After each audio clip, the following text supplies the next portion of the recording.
एक वाटी बेसन पिठापासून हलवाई स्टाईल असा हा म्हैसूर पाक एवढा तोंडात टाकताच विरघळणारा घरगुती साहित्यामध्ये नक्की बनवून बघा। चॅनलवर नवीन असाल तर सबस्क्राईब करायला आणि फॉलो करायला विसरू नका। त्यासाठी बघा इथे एक वाटी बेसन पीठ घेतलेलं आहे। हे बेसन पीठ आपल्याला चाळून घ्यायचं आहे। तर अगदी अचूक प्रमाण आहे, कमी साहित्यामध्ये, घरगुती साहित्यामध्ये फक्त 10 मिनिटांमध्ये। आता हे बेसन पीठ चाळून घेतले, त्यामध्ये 1 चमचा साजूक तूप टाकलेलं आहे। हे साजूक तूप पूर्ण पिठाला हाताने चोळून घ्यायचे। तुम्ही तुपाऐवजी 1 चमचा तेल वापरलं तरी चालेल, पण इथे साजूक तुपाची चव जरा वेगळीच लागते आणि अगदी खुसखुशीत असा हा म्हैसूर पाक तयार होतो।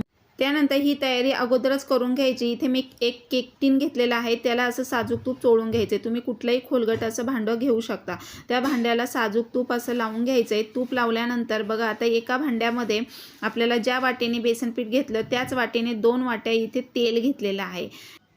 तेल गरम करायला ठेवायचं। त्यानंतर एक मोठी कढई गॅसवर ठेवायची। त्यामध्ये ज्या वाटीने बेसन पीठ घेतलं त्याच वाटीने 2 वाट्या साखर आणि 1 वाटी पाणी घ्यायचं।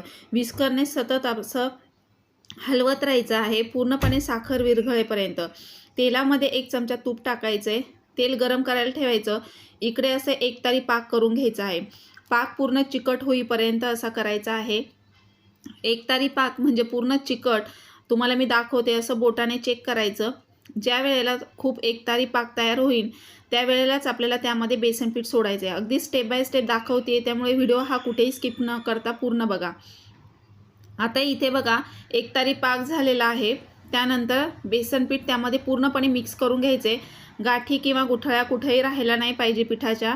विस्करने सतत एकसारखं हलवायचं आहे आणि पूर्णपणे बघा अशा पद्धतीने हे हलवत राहायचं आहे। जसं व्हिडिओ दाखवले त्याप्रमाणे करायचं आहे। त्यानंतर साईडला जे गरम करायला तेल ठेवलं ते 2-2 चमचे असं त्यामध्ये घालायचं आणि व्हिस्करने पटपट असं हलवून घ्यायचं आहे। तेल टाकताना जपून टाकायचे, पीठ असं बाहेर फुललं जातं किंवा बाहेर उडण्याची शक्यता असते। त्यामुळे भांडं घेतानाच असं जाड बुडाचं आणि मोठं घ्यायचं आहे। आता हे एकाच डायरेक्शनने असं चांगलं फेटून घ्यायचे आणि तेल थोडं थोडं करून टाकायचे। परत थोड्या वेळाने थोडं थोडं तेल टाकून असं 2-2 चमचे 3 टप्प्यांमध्ये ते तेल असं आपल्याला पूर्णपणे त्यामध्ये टाकून घ्यायचं आहे आणि नंतर एकाच डायरेक्शनने सतत फिरवत राहायचं। गॅसची फ्लेम अगदी नॉर्मल ठेवायची, कमी पण नाही आणि हाय पण नाही। त्यानंतर असं जेव्हा जाळी पडायला लागेल तेव्हा ते पीठ सुटायला लागेल तेव्हा म्हैसूर पाक असा रेडी झालेला आहे असं समजायचं।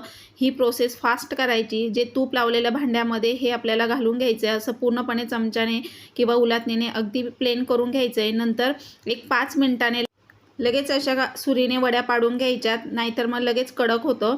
आणि एवढी खुसखुशीत हा म्हैसूर पाक तयार झाला आहे तर तुम्ही बघू शकताय बघा, अगदी हलवाई टाईप झाला आहे। नक्की ट्राय